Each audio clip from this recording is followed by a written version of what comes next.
We now have a quorum present. Mr. Carnes has joined us, Mr. Zine, and Councilman Smith, Chairman. With that, we will begin today's meeting. If anyone wants to address the committee on an item not on the agenda, please fill out a card and present it to the clerk so we know you want to speak. If my colleagues would so permit, we'll go 3, 5, 8, and 10 as consent.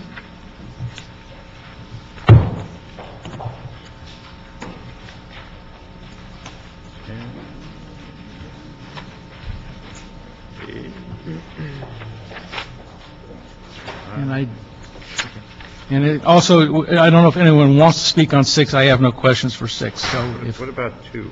I have a card on that, so we'll hear it. Okay. On 6, did anyone want to hear 6? Animal services stuff? Dennis? I don't think so. No? Okay, good. All right, then we'll add 6 to the list. And so that'll be 3, 5, 6, 8, and 10 are consent items. If you're here on those items, those are deemed approved. We'll move them forward to council. With that, we'll go back to the regular agenda and begin with item number 1.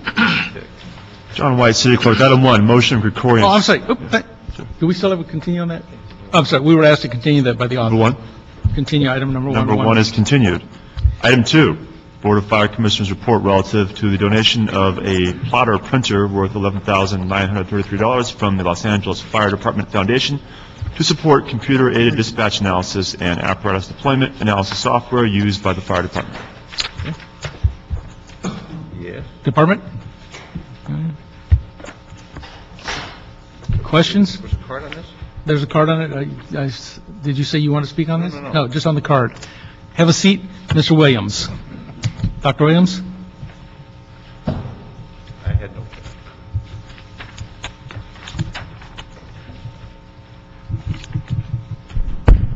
Me first? You're it? We don't have any questions. so. Age before beauty, right? Item 2, plotter printer, donation. This is for item number 2, right? Yes. Okay. One of the problems here is it's for dispatch and deployment. One of the problems that we have in the communities is that we don't know what the deployment plans are, and we can't find any source of what the deployment plans are. So it would be nice to get a printout of the deployment plans, because we look at it, the modified coverage plan should be a core to whatever the computer program is. But we cannot find it on the internet. We have repeatedly asked for it from the fire commissioners, and nobody seems to have one. Then there's the issue as to during the high fire season for brush. There's a redeployment, supposedly, but how can you redeploy from a non-existent modified coverage plan? So we're trying to find out, can we get a printout of the modified coverage plan and what goes on during the brush fire season? That's all. Okay. Thank you. Chief, not anything to do with the donation, but would you speak to him afterwards? Absolutely. We, during the budget hearings earlier this year, we posted the modified coverage plan on the internet with the rotation of all the companies, including maps, including the fire districts that the company closures were in. And part of that also, as we spoke about the redeployment of staffing back up during the high hazard days, critical days, so that we have those extra engine companies and extra firefighters to handle any incidents that came during those high hazard dates. But we'll look into putting that information back up again. Very good. Thank you, Chief. And there are no questions on that. That is deemed to be approved. Next item. Next item is item 4. It's a fire department to present a verbal report relative to the independent assessor audit of the department's professional standards division.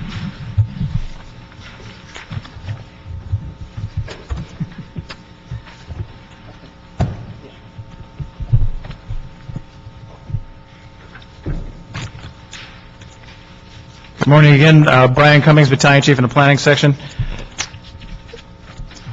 The department, on September 7th, the department gave our first, no, take that back. I got the date wrong there.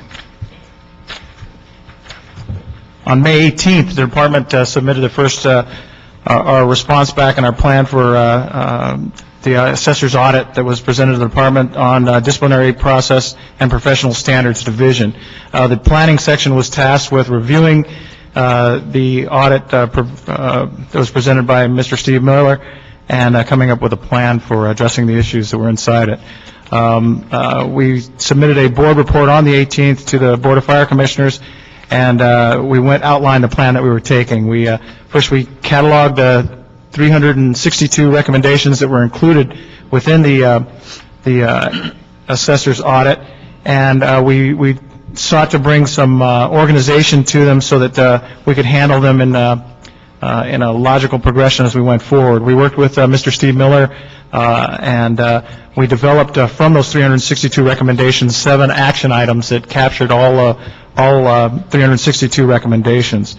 From that, we developed an action plan for dealing with each of those action items, and that's the stage that we're in right now, is developing those action plans.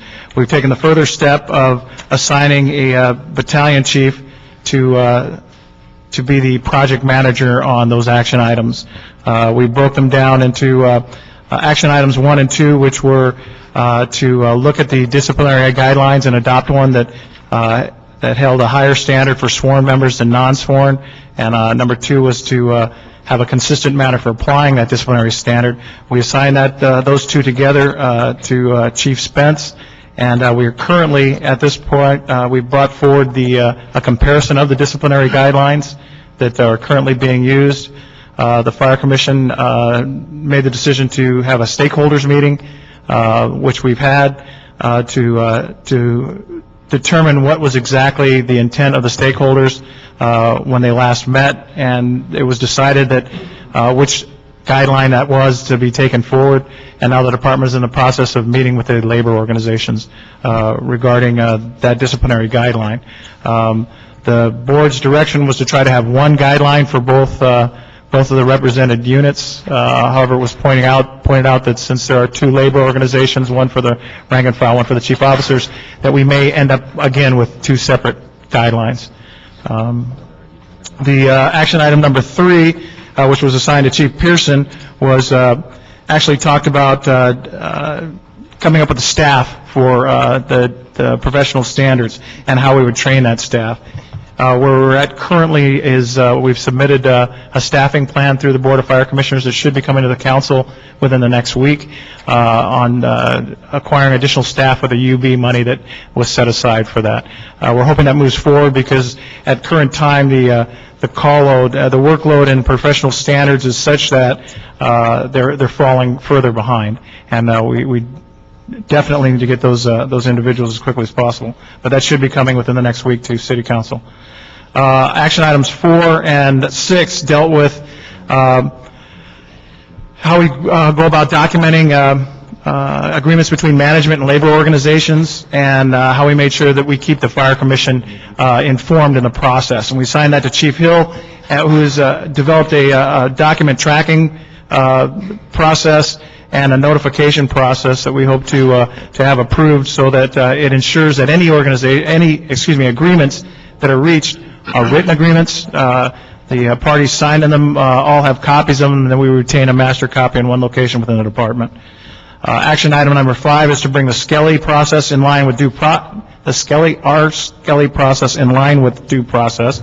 The changes have already been made to the Skelly process to bring it in line with in compliance with the due process requirements. We are still taking the steps of documenting the training, coming up with a formalized training plan and a Skelly manual. It'll be a chapter in the policy and procedures manual for disciplinary guidelines. For professional standards. And the final item is action item number 7, which is to establish that policy and procedures manual, to pull all of our manuals together into one spot so that we have professional standards has one manual that walks them through from A to Z, through everything that anyone needs to know with anything with our discipline system. That was assigned to Chiefs Potter and Biggs, and they're in the process. They're gathering the information now. They're coming up with rough drafts, and we meet with them again next week to see where their status report. through the whole process, all the chief officers involved have been meeting regularly with professional standards and with Mr. Miller. We're making sure that we have a collaborative effort as we review and come up with solutions to these action items.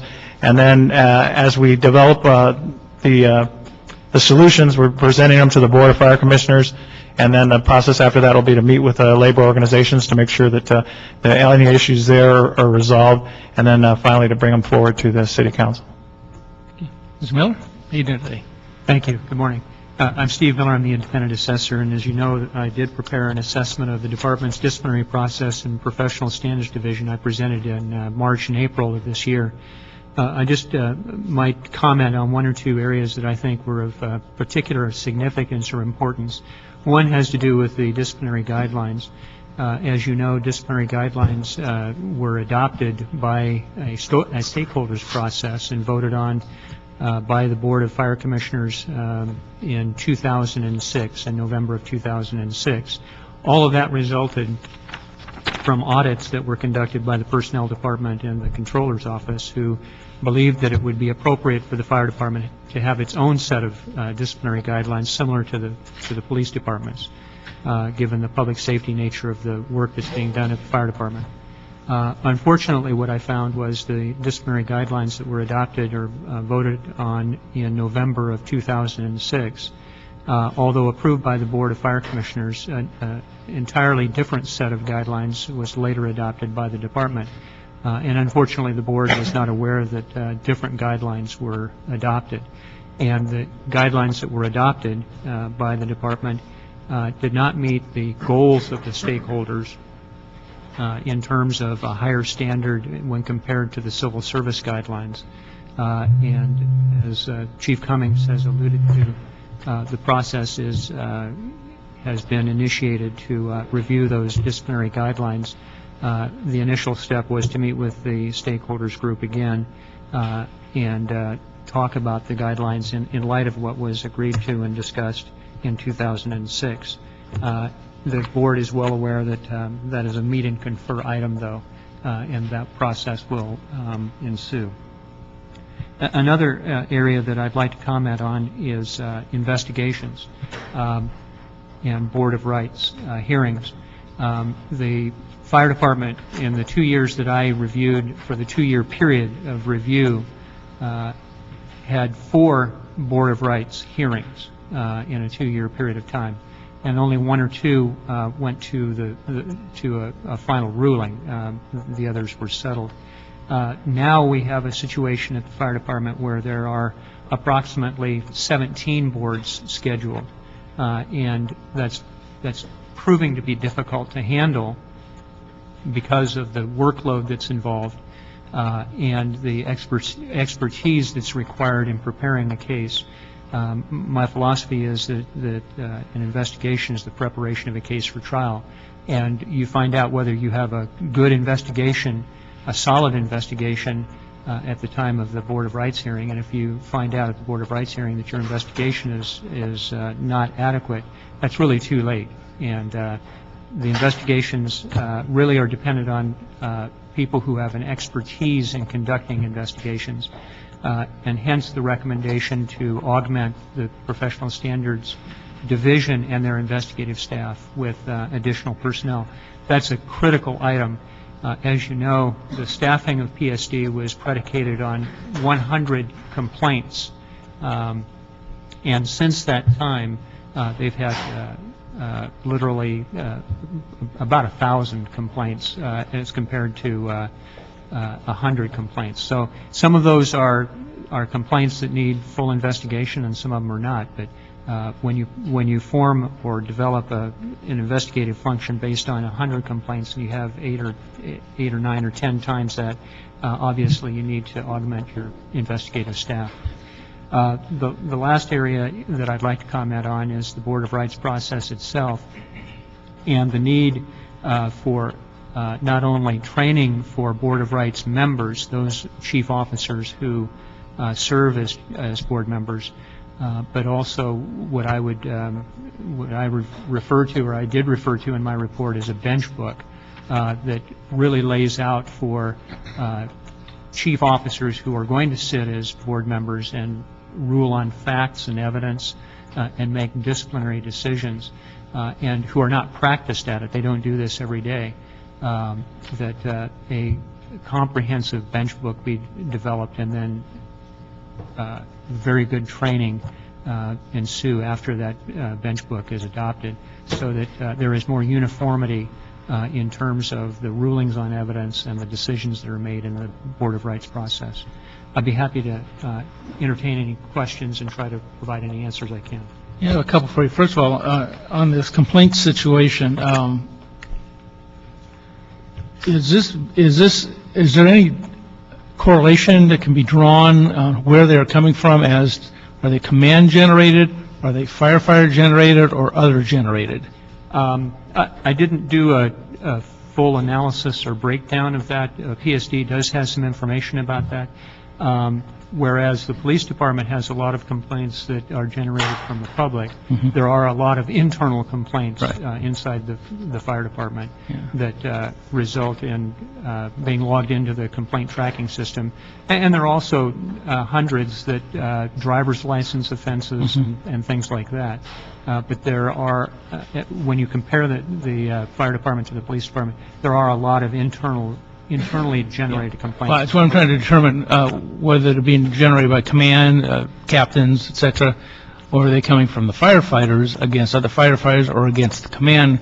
We had a situation a number of years ago where the union over at the DWP took advantage of their system and quadrupled the number of complaints against staff, just to bog down the system. I haven't broken that down. Okay, I'd like to know that if we could, I will. just see if there's a parity there, or if there's an unexplained load coming from one side or the other.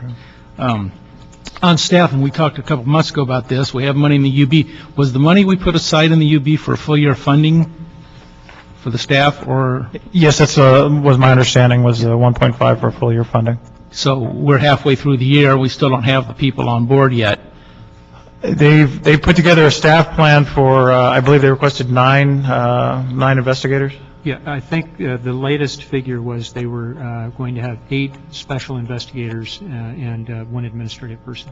Okay, and that's still where the plan is? We're waiting for the commission to pass it forward? Commission has already passed it forward at their last commission meeting, so it should be coming so we should have through the committees now. Okay, Mr. White, if you could find that, and we'll put it on the next available agenda, or in fact, if it matches the plan we budgeted for, I'll just wave it out of committee right to the floor of the council, and we'll just get it done, because we need to get moving on that. And obviously, if the system's breaking down because we don't have those personnel, we need to move on that, so that's important. And last question, I'll pass for the moment.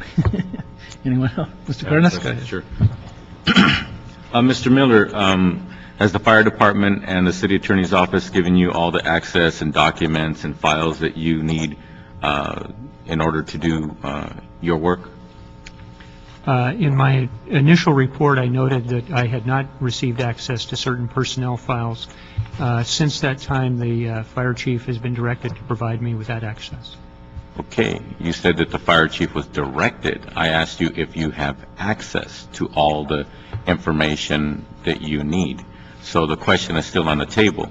Do you actually have access to the information you need? At this point, I believe I do. The one question that remains, I think, open is whether I have access to the personnel files in the Human Resources Division. I've accessed a couple of those files, and so far I've had no problem with that in the last few months. Okay, so you commenced accessing that information Yes. that previously you didn't have access to? Yes, I did. Okay, so as of right now, you have no reason to believe that anything is being withheld or that you're not, that you do not have access to? I don't suspect the department of withholding anything at this point, no. Okay.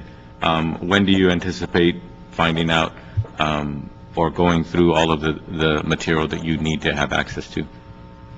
Well, the only thing that I had not received access to previously were personnel files on the 16th floor in the Human Resources Division. I've already accessed 2 or 3 of those files, so I'm assuming that I have access to those now. Okay. If you don't mind, we need you to report to this committee if for some reason that access changes from what you've experienced recently. I will. Thank you very much. How do you feel about the amount of staff and administrative and technical support you have in order for you to, once you get access to all this information, for you to move forward in a timely manner? I have... Are you a force of one right now, or? I am a force of one and maybe a half. I have a new student intern that I'm very happy to have on board, Alexa Daniels, who has had some internship opportunities previously with the city, and she's of immense help. But I do not have any long-term assistance at all, none. So what does that say about your ability to have to establish progress in a timely manner? It's very difficult to make assessments on an ongoing basis in an in-depth way in a broad range of areas working alone. There is a plan to augment my staff by one, obtain the assistance of with one investigator. But right now, I essentially am the only one that will access the confidential personnel files, and it makes it extremely difficult. Okay. When you say one investigator, what's the status of that plan? Is it an idea within your department? Is it something that went through the budget process? Is it something that we're waiting for the tax base to go up? What's the plan? My understanding is that the position has been approved, and now the final job description, class specification, and that work is being finalized now. And in fact, I believe I have a meeting with the personnel department on Thursday about that. Okay. So so based on your answer, you're intimately involved in the job description, et cetera, because this Yes. person is going to be assisting you, correct? Yes. Okay. So what's your comfort level that you're going to see somebody? Wow, that means you're probably about 3 months away from actually having somebody. I would anticipate a minimum of 3 months with the recruitment process. It hasn't even been advertised as yet. So yeah, I would say 3 to 4 to 5 months. So I'll still be doing it myself. So that's a job for next fiscal year, perhaps? I think I'll be very happy if we can get it done by May or June. I would like to see it before the next fiscal year. Okay. Just the work hours would help. Well, it's unfortunate that you're having to wait that long to get the support you need to do your work. Now, when it comes to this question to the department, when it comes to action item number 7, Yes. as you outlined, is there someone, are you the person that today could address the answer to the question of what's the frequency of training that's currently provided to the department members, as well as the quality of materials and the expertise of the instructors? If you're talking about members in the field, sir, part of the people that provide the training normally is the staff of Professional Standards Division. And with the number of boards of rights that they have ongoing and the number of investigations, they're severely limited in their ability to provide training on a timely manner in the field. So I'd say it's severely negatively impacted at this point. Okay. So severely impacted is your way of telling this committee that there really is very little to no training going on real time right now? I'd say we're still covering it on an annual basis. We're making sure that members are receiving some training on the professional standards and investigations on an annual basis. There is material in the station libraries regarding how to work with the disciplinary process. But yeah, as far as ongoing specialized training, and at this point, I don't believe they have the staff to go out in the field and provide that training. Okay, so right now you have no ability to tell this committee that the training is in fact effective, or how many people are going through that training, and or basically you have no mechanisms for feedback right now? Correct.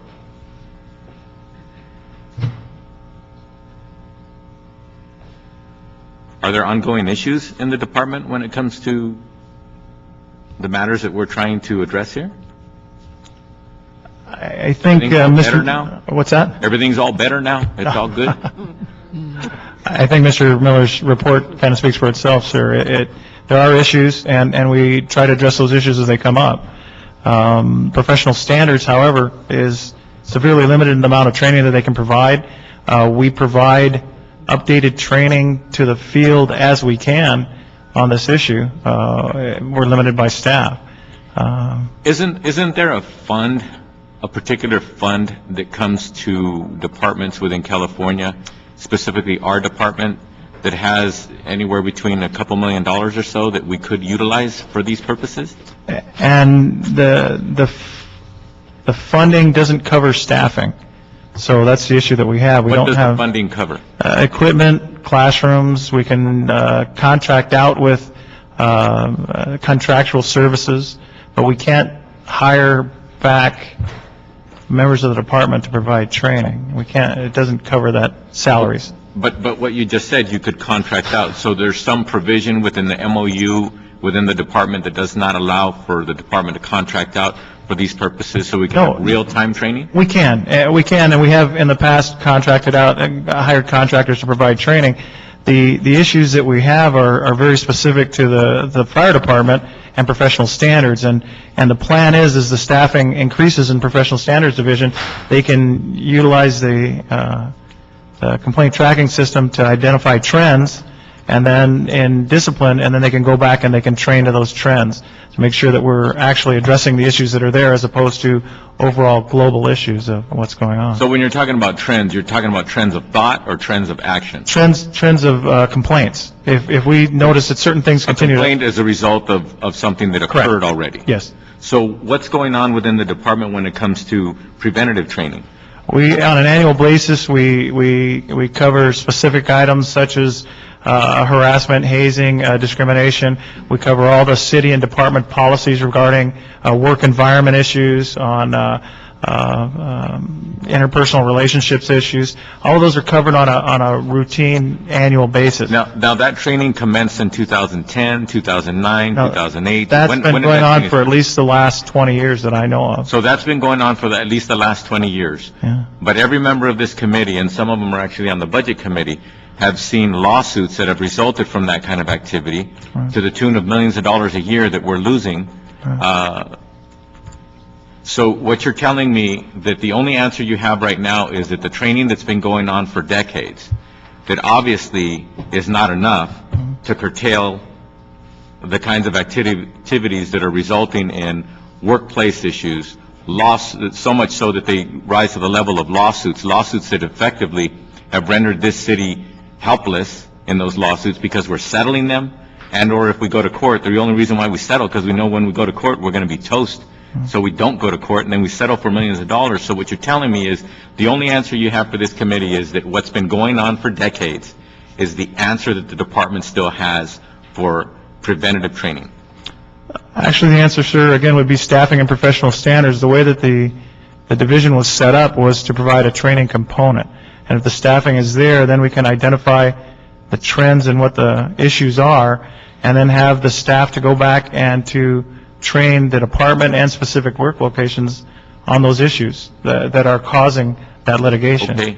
Has the department assessed what the cost of that would be that you just described? Professional standards has put forward the most recent staffing plan. Okay. When we were identified with the money from the UB, then the 8 investigators and 1 support staff is a stopgap measure. Again, that the plan they put forward with 1,000 complaints a year was a considerable amount larger staff than that. They were looking at a potential staff of up to 50 people in order to provide investigators, people to handle the Board of Rights, people to handle the training and feedback, to have the quality assurance component built into there, the EEO component. So they built, again, as Mr. Miller said, they staffed professional standards looking at an annual total of 100 complaints, and we're exceeding 1,000 complaints a year.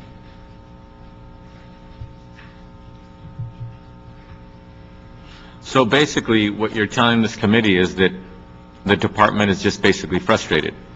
We haven't budgeted the money for the bodies necessary to address even a decent portion of those 1,000 complaints a year.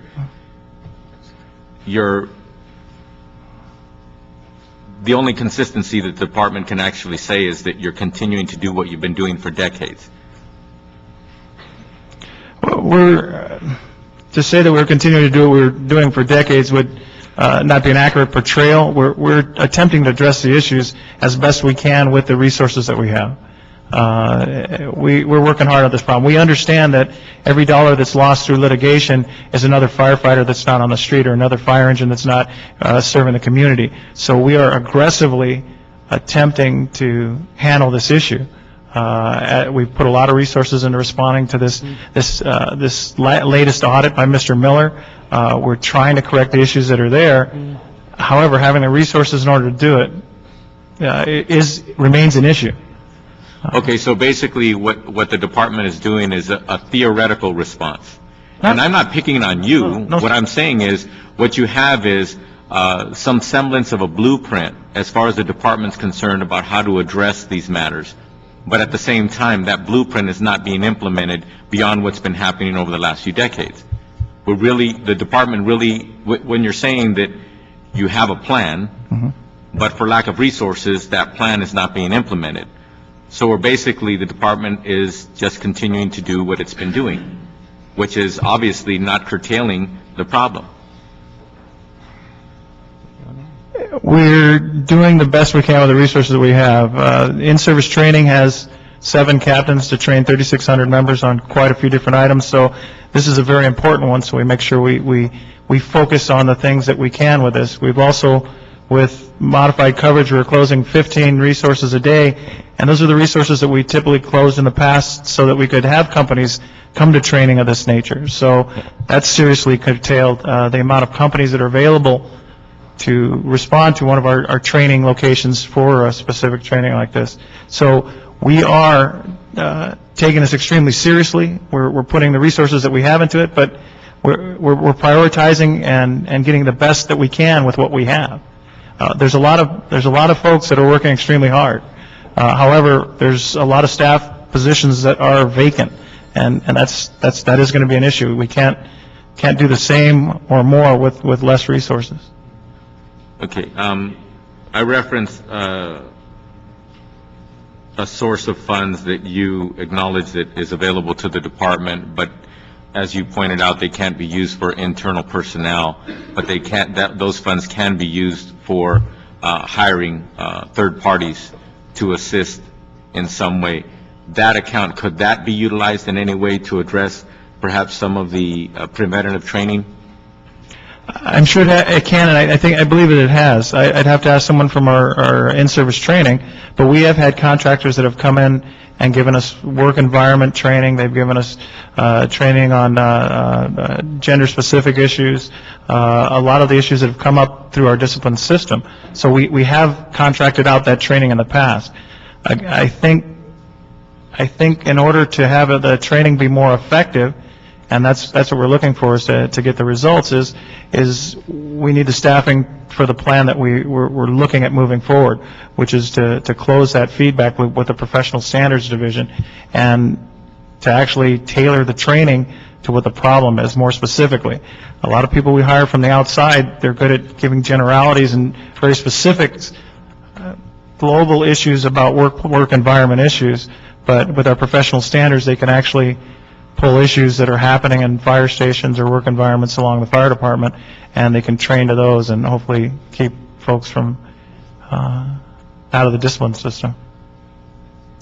Well, unfortunately, the answers that you've given so far aren't shedding any light on true inroads into solving these problems, and these problems that, first of all, shouldn't be happening. Secondly, these problems that are costing the city of Los Angeles millions of dollars a year. In some cases, I wish that each case that we settle would only be one fire truck or one firefighter. But unfortunately, there's a handful of these cases that cross the $1 million mark and go further than that just on one case.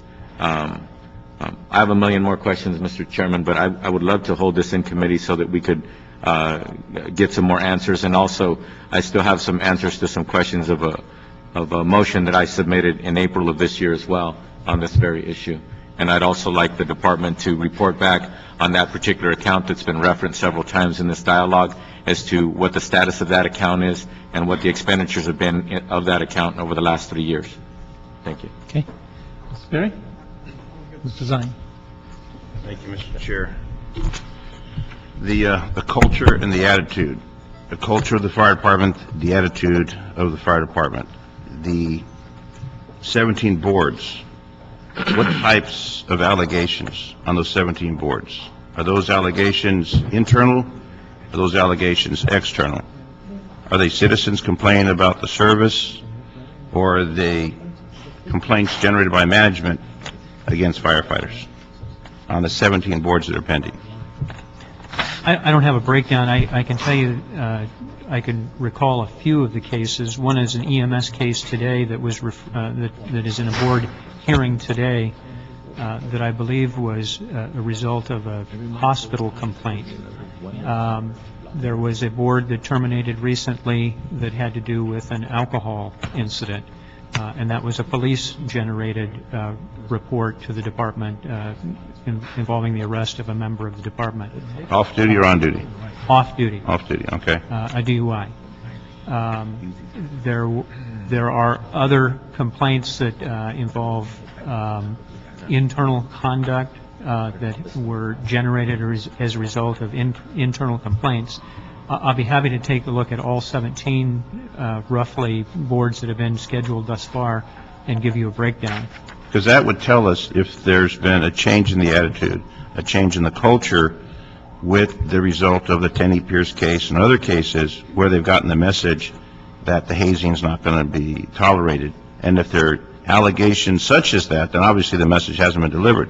If there are allegations, a firefighter off-duty DUI and gets stopped and arrested, that happens. They go through the criminal justice process. Doesn't mean they should lose their job. But we're trying to find out, and if you go from 100 to 1,000, those complaints, when I talk to the citizens, at least in my community, they're very pleased with the fire service. They're pleased with the fire department, pleased with the paramedic service. So I find it difficult to understand that you're going to get 1,000 complaints generated by the people of Los Angeles who call upon the fire department. They're the ones who go in the house, destroy the house, but they put out the fire, and people are happy with the structure remaining, and the police go in and break the door down and take the bad guy to jail, and then they complain about the door being broken.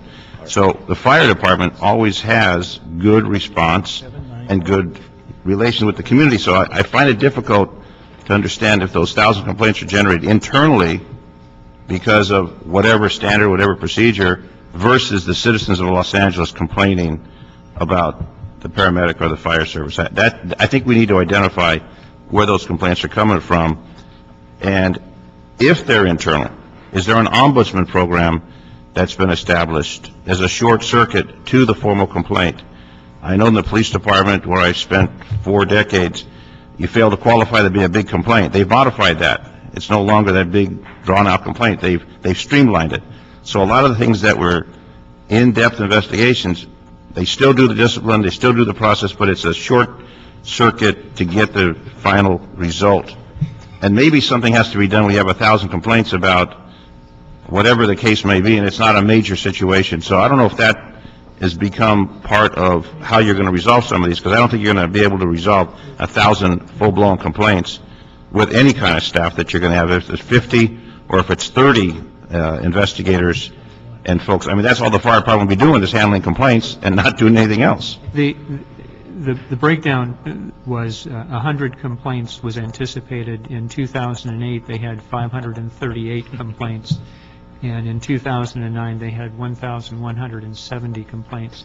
As I alluded to before, not all of those are complaints where it's alleged somebody engaged in an act of harassment or an EEO violation or some kind of hazing or similar conduct. There are a lot of cases where somebody does not keep their driver's license current. There's hundreds of those. And what you're talking about is an important part of this system, which is to try to get a handle on how to appropriately handle those that need a full-blown investigation, right, and those that need to be taken care of on some other avenue or track. Exactly. And they need to do that, and I think that they have the right process, they have the right thought process and hope of doing that. Executing that is another problem. Because I can't fathom the 1,000 legitimate full-blown complaints, but if if they're driver's license violations or some other innocuous situation we made the category, it's a complaint, but the category of a complaint, it's like crime. You got felonies, misdemeanors, infractions. A parking ticket is not as serious as a drunk driver, and going through a red light is not is not as serious as a drunk driver. So that's what I think you're going to. The numbers are staggering when you look at the numbers, but when you start identifying and dissecting those numbers, then you come down to a real term. And I think PSD is starting to do that. And one of the things they need is they need some assistance to do that further Catalog. parsing. Okay. The other question is confidential files. The personnel files are confidential. You have access to those. You have an intern. If an intern has access to those files, if anyone has access to those files, that could then cause jeopardy for the city because they are confidential. Do we maintain security over those files that you have access to since you're not a sworn member of the department? The confidentiality aspect, how do we maintain confidentiality of those? I have access to their database system with my password, and nobody else has my password to get in on the database system. In terms of copying materials, if I have to copy materials, those are copied and they're kept in my office under a lock and key. Okay. Nobody else has access to those. Your intern wouldn't have access to those. She does not have access to those now. I'd caution you on that because now you can have a jeopardy problem. Well, I'm well aware of the confidentiality issues and the record keeping on these records.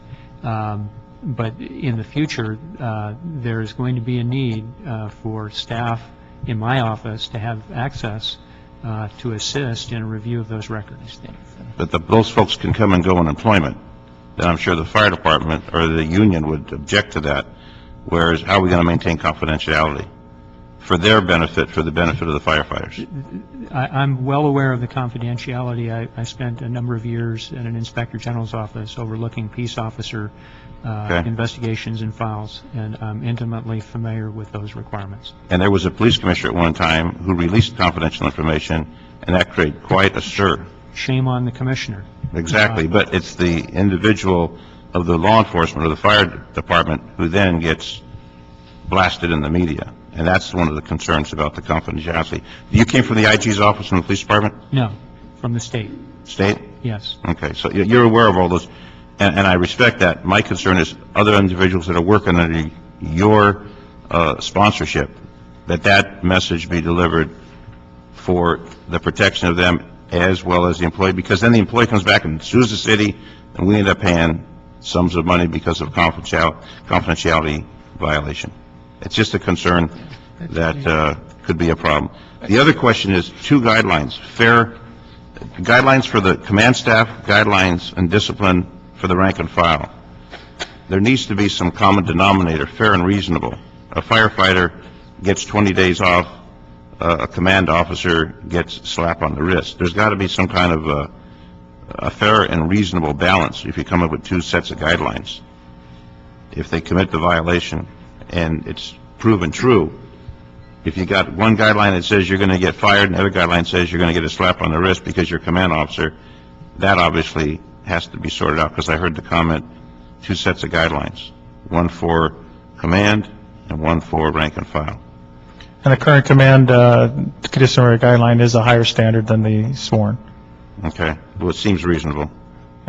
The other question is, the departments adopted disciplinary guidelines substantially different from the guidelines recommended by the stakeholders and unanimously approved by the Fire Commission.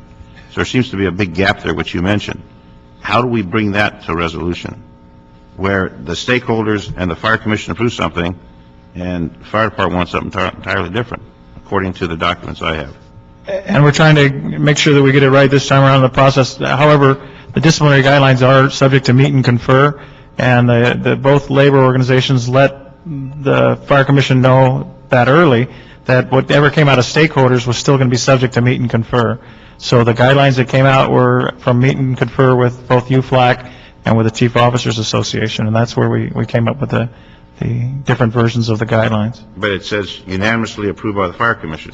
That's true, but they're still, even after approved by the Fire Commission, they still they're subject to meet and confer. So they went back to the meet and confer process, and then How is that working out? We're just starting the process again this time around. We've confirmed through with the stakeholders that they want the original one that came out and was agreed to by the fire stakeholders and the fire commission. Now we're entering back into the meet and confer process with the labor organizations. And just with one final question, the investigators, are the investigators on Professional Standards Bureau, are they going to come from the fire department? Are they coming from outside? Are they going to come from law enforcement? Are they going to take the fire folks and train them to be investigators? What's the plan for that? So far, we're pairing up a civilian investigator with a fire department member that receives training. So we're hiring investigators. A lot of them come from former law enforcement experience, but it's a job classification civilian investigator. I believe the plan at this point with the 8 that are in the UB is to have an open recruitment and hire from outside. So they'd be civilians with investigative, Yes. so it could be public defender, district attorney, investigator, all types of investigators, not simply law enforcement. Retired LAPD internal affairs, whoever would qualify and be best qualified at the end of the recruitment process. Okay. That could create a problem if that ballot measure passes about coming back into employment. I think there's a ballot measure that we're discussing. Double dipping? Double dipping. Yeah. Where you leave, for example, LAPD on a pension, and then you go into the fire department as an investigator on a LACER pension or another pension. There may be you may have to get someone from the sheriff's department or the highway patrol or someone else. That may be, if that passes the voters. We haven't double finished that yet, and we need to make a note of that when the discussion comes to council next week or so. But there's an issue about the double dip. Yeah. But you came from the state, so it's okay. Thank you. Thank you. And on the issue Mr. Zine brought up about confidentiality, do we have a confidentiality statement the employees sign? Yes. So Yes, we do. they're aware of that they Yes. can't release information, and it's an automatic firing situation? Yes, and it's And prosecutor. for employees that routinely have access to confidential material, and even if you have access one time to a particular file, you have to sign the same agreement, and then check it in and out, and they've got a room to maintain where you have it at. If you need any copies, you have to submit it to staff in order to get the copies made, and so yes, sir, we do. And that goes for commissioners, too? I do not know the process for I don't commissioners. think they can get access to employment records, can they? Yeah, I don't believe. I think we fixed that problem, but I hope we fix that problem. I don't think they have access to it. Well, I'll they look should, into but that. let's check on that. They shouldn't. Pat McCosker. Chairman, members, Pat McCosker, United Firefighters, I just wanted to comment after hearing some of what was said. First of all, these gentlemen are absolutely correct, and you've picked up on it. We have 1,000 complaints a year now. We used to have 100 complaints a year, and it's really overwhelming the system. You've been asking questions sort of why is that, and is it something that the union perhaps did? And the answer is it is internal, much more internal than external. You're right. The public isn't complaining more than ever about firefighters, and firefighters' behavior isn't any really better or worse than it's been for years and years probably, and we want it to be as good as it can possibly be. But really what we have is a complaint tracking system that's an anonymous computer entry system now. It was one of the recommendations of the controller's audit. If you remember, when the controller came out with an audit of our discipline system several years ago, I was the president of the local, and we supported, that hard-hitting document regarding our discipline system and all the recommendations. But it's really in the implementation, how these things are carried out. In the case of this computer tracking system or complaint tracking system, a person can make an anonymous complaint, no matter how frivolous, and it's entered into the system and it gets investigated. I'm a good example of that. I'm being investigated right now for the opposite, I guess, of work comp abuse. I'm alleged to have come back to duty and started working again too soon after my recent elbow arthroscopic surgery about 2 months ago. One of the guys, I'm in the middle of the union election, by the way, right now, too, so somebody complained that I was seen out and about, with my elbow in a sling here downtown, basically working for the membership. And I'm being investigated for that right now. I might get days off without pay for that. But that's what I'm getting at is members can put in any complaint, no matter how frivolous. And because it overloads the system, we then have a backlog. And what we're having is discipline cases that aren't being dealt with until the last possible minute under the statute of limitations. And because of that, we're having members' rights are being violated in the process. Not because the fire department wants to, but because they're in a big rush.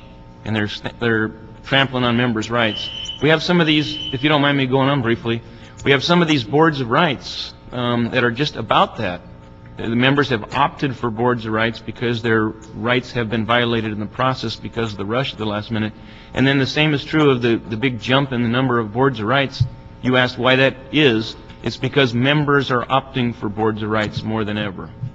In other words, they feel that they're innocent of something, even if the recommendation is only for 10 days off. It wasn't the fire department that wanted to send them to a board of rights, but they recommended 10 days off, and they feel it wasn't properly investigated. They're not guilty of it. They got the ramrod at the last possible minute, and they're not taking it. They're going to opt for a board of rights. So the system is really in disarray, and I would say it's because we're making mountains out of molehills. We really are, and we need to be able to handle things at the lowest level. We want, and we're looking forward to meet and confer on the issues regarding discipline, because we want a discipline system that works. What I see happening right now is the city, the fire commission, the fire department taking direction, sort of politically. They want a discipline system that they can wave around and say, we've got the strictest discipline system anywhere, the most thorough, the strictest. Not necessarily the most effective, though, at correcting behaviors that we want corrected and avoiding lawsuits that we want avoiding and so forth. So we're looking forward to that meet and confer. I will say that the Fire Commission didn't want to meet and confer with us, took every possible crack at not having to meet and confer with us. They used that stakeholders process previously to steamroll our right to meet and confer, to make changes without following the law, regarding us, and that's why we didn't participate in it again. And that's why we put them on notice that direct dealing like that could be a problem, and we would take a harsh view of it. But we want to meet and confer. We want to propose things that make sense, like what the Sheriff's Department does, by the way. They have a discipline system that's not too old. They're maybe a couple of years old, and they call it an education-based discipline system. There's due process for everybody. Everything gets properly investigated.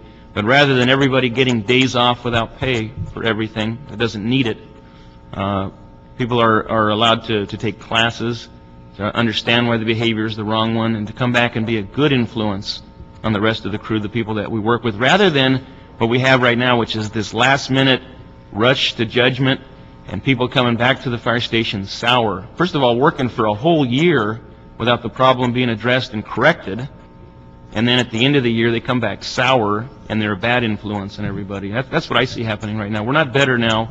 We're worse, even though people are trying to make things better. I got a question. Do they have defense reps that represent the accused? And they're us. That's us. Although under the Firefighter Bill of Rights, an accused member can pick anybody, including a lawyer, including the guy that lives down the street from him. But typically it's an elected union board member that will be the defense rep. And are you offering to take training versus the complaint against you, or that's what you push for? Okay, I just want Absolutely. Does it get me out of the firehouse for a few minutes? Okay. I'll do it. All right, thank you very much, Mr. Coster. There be no further questions. We want to hear, we had a lot of questions to ask of you to come back. So would you say a few weeks, beginning of December, or you want to wait till first week of January? Beginning of December will be fine. Very good. So we'll reschedule that in a few weeks then. Thank you very much. We'll hold that on calendar, Mr. White. Thank you very much. Takes item number 7. Item 7, Board of Police Commissioners report relative to the 2010 Paul Coverdale Forensic Sciences Improvement Grant Program. There is also a CA report on file for this matter. Thank you very much. It's normally a grant. We normally pass these through. I just had 2 questions. One, why are we looking at using sworn personnel to do the civilian work? This was brought up in council last week, so. We have about a handful of Your name, sworn Yvette? personnel. Oh, I'm sorry, Yvette Sanchez-Owens. I'm the commanding officer of SID LAPD. We have a handful of sworn officers that work in our NIBIN crossfire detail, and we have some vacancies in the unit. Also, we're affected by furloughs, so we do use what we do have, and this program is aimed at using some overtime, grant-funded overtime, to catch up with backlogs in that unit. And you can't use the civilian personnel that are there now? You can't give them the overtime to do that? We're using a combination of both sworn and civilian. So you don't have enough people to give the overtime to. You need additional bodies there. Right. Okay, this, Detective Etta, this goes to the question that was asked in council last week about using sworn personnel in civilian positions. I don't think this was on that list that we got from the department, so would you add this to the list that we had? We asked, Yvette, for your information, we asked last week that the department provide us the rank and salary of the sworn personnel that are doing civilian positions and what their pay would be, to see if there's a real need to continue this kind of, taking sworn people off the street to do civilian work. And there's a breaking point somewhere the council believes that we just can't afford to do that anymore. So we're trying to determine that. So for the CAO, make sure that's in that report that comes back to us in the near future on the swapping of sworns for civilian personnel. Were there any requests put in into managed hiring to get any of those positions filled, or are they just not fillable? We have asked mostly for, right now, we're trying to get our backlog in rape kits handled, and we've been working actively on vacancies there and foregoing vacancies elsewhere. But are they being held up in managed hiring, or? No, I don't believe they are, not these. And you have active lists? Yes. Okay. Matt Crawford, Office of the CO. Managed hiring did approve all of the positions requested for addressing the DNA backlog, but as the department stated, they've been holding off on trying to fill future vacancies until they are mostly staffed up in that. I also wanted to add towards the question of sworn officers doing civilian work. Part of this grant is actually training up and certifying additional civilians to work in the NIBIN program, which should actually help move the balance. But not if you're bringing sworn in to do the job. Then you're not taking advantage of that training. The sworn are currently certified and working the NIBIN positions. This grant will pay to certified civilians to be able to do some of that work, which is currently being done by sworn. So you're going to, in addition to the sworn, you're going to find some civilian employees that can be certified into this? Yes. These are current LAPD employees, but they're not certified to do the NIBIN work. Very good. Okay. I got a question regarding the sworn officers. What pay grade are we discussing? What rank are they? We have P2s and P3s, Nothing other than a 2 or 3? nothing other than 2 or 3. Okay, in the future, when we have something that comes back, sworn officers, we need to get the pay grade. Because if you're using detective 1, 2, or 3, or lieutenant 1 and 2, it's obviously additional compensation. So P1, 2, and 3 obviously is a different pay grade than the higher ranks. We'll make So when we have sworn officers, that could be anything from a P1 to a deputy chief. So we need to have that broke down. We'll make sure to include Thank that in you. the future. Okay, and then one item, it was mentioned briefly, we exchanged emails, and I'm going to take advantage of this because I forgot to say something, but I stumbled across a number of months ago that the LA County had a program called Crossfire back in the 90s that did ballistics programs just in the county. When we went to the NIBIN system, we didn't transfer any of that knowledge or information into NIBIN, and I asked one of the people over at SID why, and they said it was just money. So I think we've lost a great opportunity to take all that data that we had collected over the 80s and 90s and put it into the new NIBIN system. Can we find a grant? Can we ask for some money to do that? Is there a way we can bridge that gap and use all that useful information? All of that happened prior to my tenure, but in asking some of the folks that have been around for a while, they said there was an attempt to do that, and the systems were not compatible. I don't know if technology has changed such that they could go back and look at that, but we can certainly... Yeah, please do, and I would think we should be looking for a grant for that, because there's a tremendous amount of, a decade of information in there that's just getting wasted. I had a case which was a NIBIN originally done in Crossfire, and I wanted to check it against the NIBIN files, and they couldn't do it for me. And so I got a case that's gone cold because of it. So I just think it's an opportunity lost if you would check on that. I will check on that for you. Any other questions? Seeing none, this will be approved. Thank you very much. Takes us to item number 9. Item 9, Board of Police Commissioners report relative to amending the LAMC to require official police garages to remit vehicle police gross receipt fees and vehicle forfeiture fees on the 15th and last day of each calendar month. Good morning, panel members. Richard T. Fank, Executive Director of the Board of Police Commissioners. The report before you is requesting that City Attorney draft an ordinance which would allow for payment of those fees that the official police garages are to remit to us on the 15th day of the month and the last day of the month. The current scheme of payment has been in place, as far as I know, back to when the official police garages were started. That is, the official police garages pay their fees at the end of a quarter, and they have 30 days to pay those fees. Those fees are basically our fees, and we should get those as quickly as we can.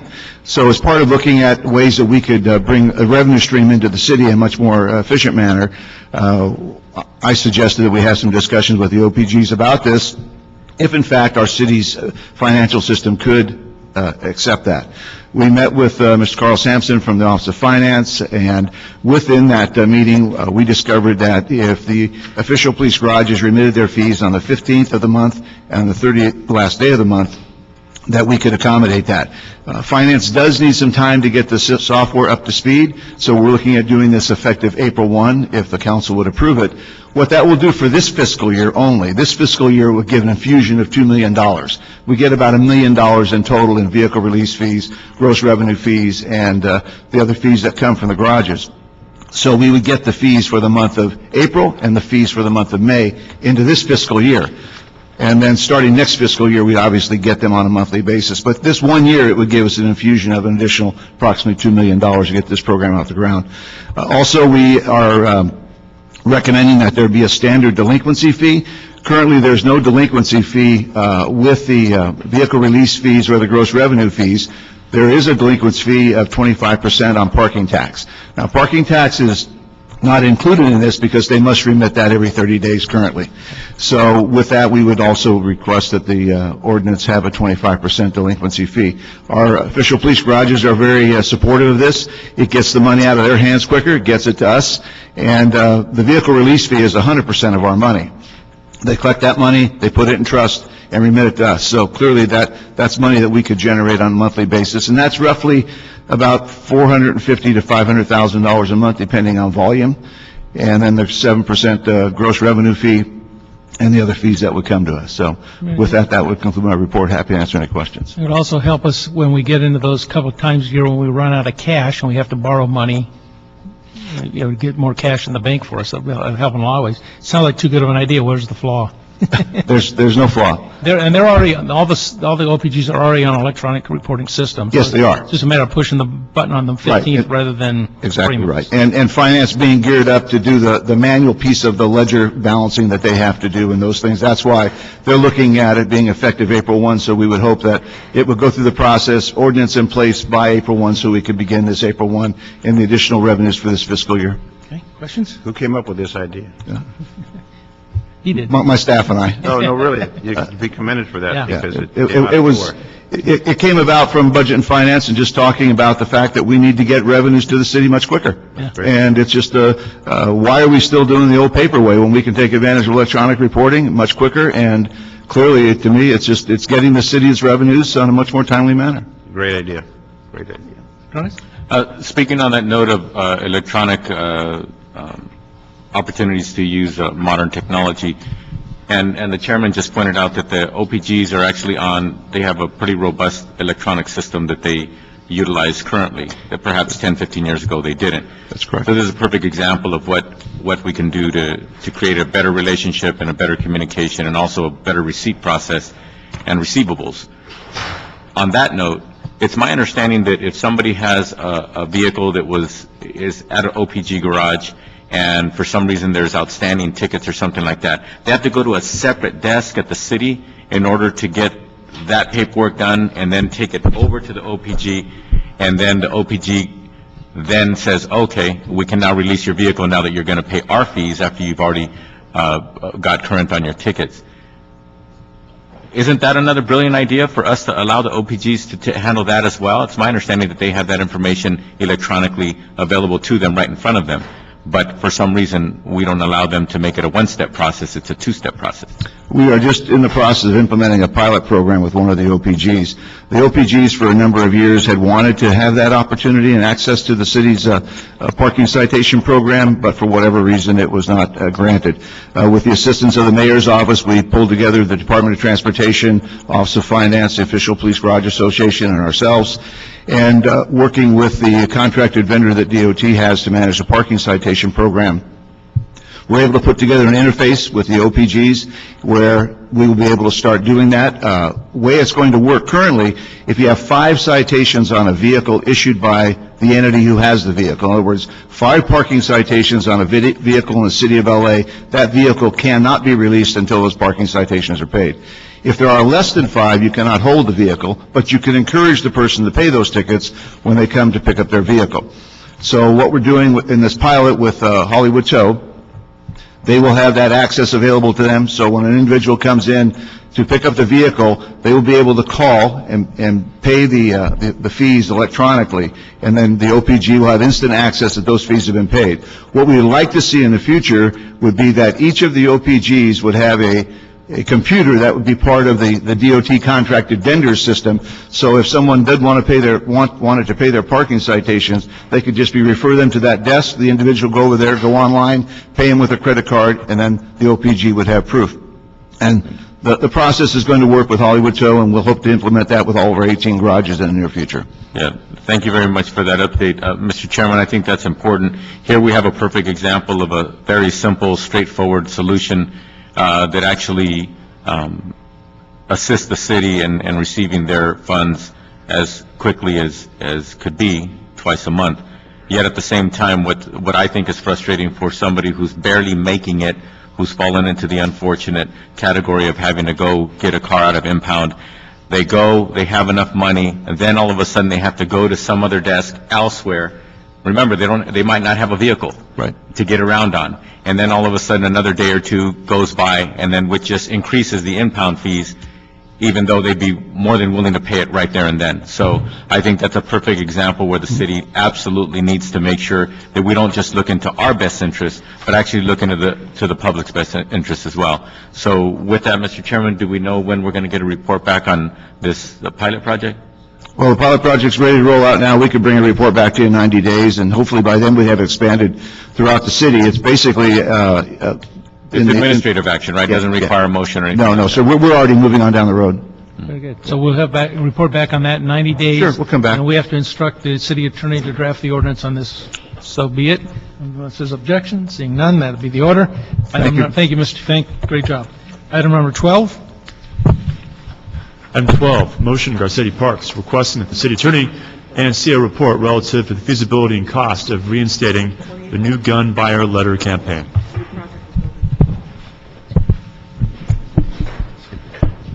Good morning. Peter Shutan, City Attorney's Office, Gang Division. You've asked us to come back and report on the status of our gun letter. We had done the gun letter for about 4 years, 2005 to 2009, as a pilot and as originally part of a grant with Project Safe Neighborhoods in partnership with the Bureau of Alcohol, Tobacco, Firearms, Department of Justice, and LAPD. Rand was reviewing that and studying the letter.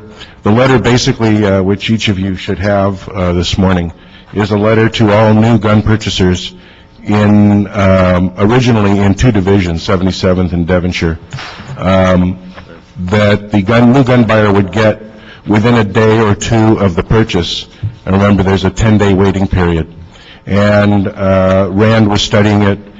The letter basically says, congratulations on your new gun, and here's some of the rules. If this gun turns out as a crime gun and you didn't legally transfer it, you could be prosecuted. So it indicated some necessity to follow the law and be very cautious with the gun. Rand's study, which I've also provided to you, basically found that those who received the letter were twice as likely to report their firearms stolen and much more quickly than those who did not receive the letter. In the first 2 years, although Rand found that it was statistically insignificant, there was an increase in about the same, by the same number for a period of time, not of people who reported the gun stolen, but who refused to pick up the gun after they bought it, once they got the letter. After some time, that number became less and less. I believe that is a significant number as well. But Rand's report found more significant. They reported the gun stolen, seemingly for the purpose of distancing themselves from that gun more quickly so that they could do whatever they were going to do with the gun. We believe we've identified a population of straw purchasers through this letter, and that we can affect gun buyer behavior by those who might know or have relationships with those who would misuse the gun. So that's what we set out to determine. I believe we have found that it's effective. I've had calls from all over the country basically inquiring about the letter. A number of jurisdictions, I believe, have started sending something comparable to this letter. But we stopped sending the letter partially for funding reasons and also because we wanted to see what RAND was going to say, whether it was of some value. And it turns out that they believe it's of some value, and we do too. The problem now is the costs, cutbacks in our division. The costs, I think the council is asking us to consider going citywide with the letter. I think that would be a great idea, but there are costs associated with that. That would probably, if we extrapolate from the numbers of letters we determined were necessary at the time with the 2 divisions, which were 6 to 12 letters a day, and that was with 2 divisions. With 21 divisions, multiplied times 10, just to be simple, that would be 60 to 120 letters a day, assuming some comparability between the divisions. And that would take close to a full-time person to do that, which we really don't have, an extra full-time position. However, we do like the idea and would encourage you to consider supporting us. The letter itself is signed by the Chief of Police, the Attorney General, and the City Attorney. And we've recently got all 3 on board. Now that we're losing the Attorney General, we're going to go through that process again with him or her, whoever may be elected to the Attorney General's spot. So we're going to have to delay this anyway for a little while. But I'm certainly open to any questions you might have. Do you plan on putting in a budget request for next year's budget then? I can certainly ask my boss to do that, absolutely. Not a bad idea, if it works. Ida Rubio, Office of the CAO. As Mr. Shutan said, the new gun buyer program has had value, and with the RAND study, they did find that the results were good. I just want to remind the committee that the department currently does have a shortfall right now, and we are working with them through the operational plan to try and shore up the shortfall. So there is a significant shortfall. I just wanted to remind you of that. Okay. Mr. Chair, I got a question. Go ahead. With the shortfall and the fact that it has a benefit, how many gun dealers do we still have in Los Angeles? You know, I don't have the exact number, but I believe the number of licensed gun dealers who are authorized to sell firearms is about a dozen. What is this applied to handguns and rifles and shotguns, or just handguns, or all weapons? I'm sorry, I didn't hear the question. Does it apply to just pistols, revolvers, semi-automatics, or does it apply to shotguns? No, this is all just handgun purchase. Revolvers, semi-automatic Right. handguns. That's Okay, correct. So you exclude the shotguns and the rifles. Well, we don't get, I believe we do. I believe it's just the information we get from DOJ on a daily basis was that information of purchases of handguns. Okay. So if you only have 12 dealers and there's a financial crunch, why couldn't we make it an ordinance that at the time of purchase, before they pick it up, when they go in there, to have that letter provided, given to them at that time? If funding's a problem. If funding's not a problem, you mail it. But since funding's not a problem, I don't think it's going to get any better next fiscal year if we would have an ordinance that would require those 12 gun stores that sell handguns to provide this letter that we have to the purchaser at that time. Maybe that purchaser would then say, okay, but if we can't, it's a great program, if we can't afford it, maybe there's another option put on the backs of the gun dealers to do. Councilman, that may be a good idea. Certainly the state requires gun dealers to turn over certain other information to the buyers when they do it. The only difference to me would be that the impact, because it's going to get put in with a stack of other papers that they get at the time of purchase, even if the letter is still signed by the 3 electeds. I mean, it's better than not having the program if you've got funding problems and you're not going to get funding to make it happen. Maybe. It's a fallback. If you can get funding, then it's great, but if you can't, I'm trying to find an option so you can still inform that Certainly consumer. something we can consider, absolutely. And make the dealers pay for it.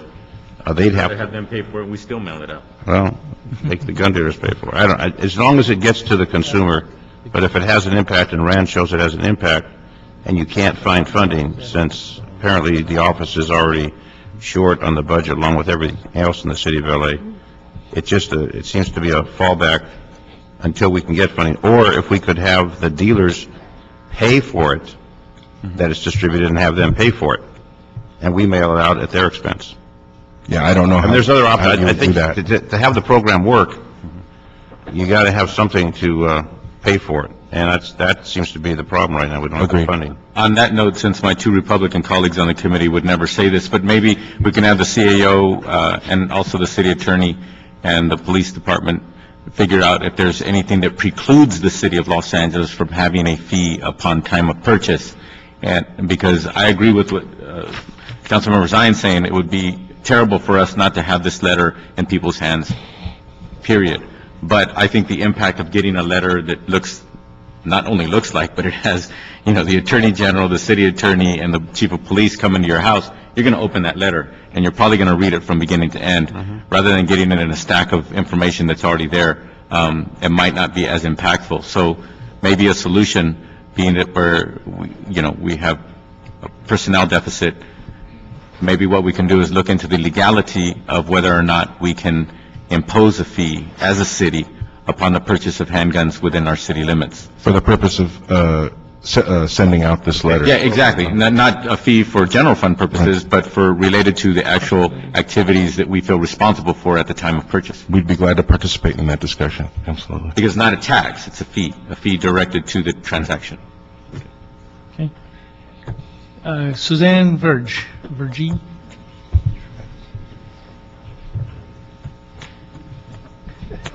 Hi, I'm Suzanne Verge, representing the Brady Campaign to Prevent Gun Violence and the Violence Prevention Coalition of Greater Los Angeles, and we do support this motion.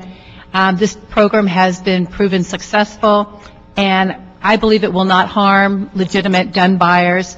Public safety will be enhanced. I think it does decrease straw purchases. So I'd like to thank you for your time, and I hope you'll support this motion. Thank you very much. So the motion would be then, Mr. Carnes, you want them to report back on the option of doing a fee-supported system of notification? I should add, just to let you know, that we have had some discussions with some of the nonprofits, including Brady and Violence Prevention Coalition and Women Against Gun Violence, about the possibility of interns being used for that purpose. Our concern with that, and we'd need to deal with the Department of Justice, is that we're sharing private information. And so that's something that we're looking into, but we kind of set that aside because of our concerns about that. But we hadn't fully developed that. Mr. Chair, how much does the program cost? You didn't even mention. How much? Well, if we were to go citywide, what I figured was that I'd need a full-time, probably paralegal, because they could do some additional work with that, along with the cost of mailing. And So what's your annual budget for personnel, letters, mailing, envelopes? Yeah, liquor. Leaking envelopes? We need that's a different classification than city Self-sealed system. We have to have a liquor. we figured that $60,000 for the paralegal salary, plus the cost of mailing, which would be at about 60 plus cap, Yeah, so exactly. 90,000. 90. And then another 10 grand for the mailing and stuff. another, yeah. $100,000 program. 100-ish, give or take. We figured about $200 a week for mailings. Okay. Yeah. But you really wouldn't need a paralegal to And send these letters out. You could get someone at a much less salary. Well, if that's all they're going to do, but with this program and working with ATF and with DOJ, they could do a lot more with this program and facilitate other things connected to the results of this program as well. But I know the city attorney has shut down some of their neighborhood prosecutor offices I mean, he's really making some cutbacks due to the budget, and I understand That's it's correct. still short Yes. of what the revenue, so I don't see how he's going to be able to find $100,000 if they're eliminating those other programs. So a nonprofit, if they would do that, that'd be great, or the other option to, at the time of purchase, or the fee, I mean, some help, but I like $100,000. fee idea. I like the fee idea. We might be, if we can get authorization from DOJ, and get through certain other significant issues on the privacy side, if we can satisfy those requirements, then we might be able to do that at least temporarily, and then maybe work on the fee as a long-term, Yeah. more of a long-term goal. I'd be glad to work with you all on that. So can you report back to us after the first of the year Sure. on these options? Very good. So we'll hold that in committee. Yep, thank you. And then we'll take 13, 14, and 15 together for Mr. Cardenas. 13, 14, and 15 are all appeals of police department denials of applications for graffiti apprehension reward payments. Denied. I think we have Mr. Chairman, I think we have the department, might want to give us an update on, I think there might have been a little bit of miscommunication across the board that's been fixed in the process. Okay. Is your report spray painted? Or can I read it? Okay. Detective 2, Ramona Finley. It's got that spray Yeah. paint-resistant material. Good morning. I'm Lieutenant Natalie Cortez from Los Angeles Police Department Gang and Narcotics Division. Within this last month, we're publishing an order, and Gang and Narcotics Division will be taking over the reward program. However, in these three incidents, it was juvenile division. So I brought Detective Rigg with me today to go ahead and discuss them. And I also want to introduce you to Detective Finley, who is overseeing our graffiti program for the department. Good morning. We denied these three claims. This is the third time we've been in the same gentleman. We started in July, October, and now it's November. I guess he has failed to show up. He's here now. Go ahead. Oh, I apologize. That all three applications were not turned in a timely manner.